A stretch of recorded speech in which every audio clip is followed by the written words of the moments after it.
வெக்கம் விட்டு ஆசையில தொட்டு புட்டேன் நெஞ்சுக்குள்ள ஜல்லி கட்டு புடிவாரமானே ஒரு கடிவாளம் போட்டேன் மலை நாட்டு தேனே ஒன்ன மடி மேல சாச்சேன்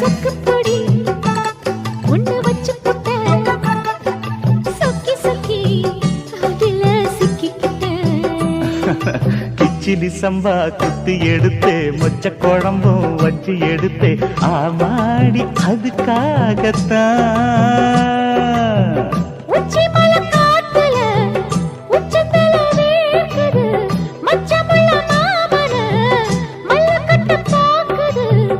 பக்கம் வந்து வருசி பக்கவா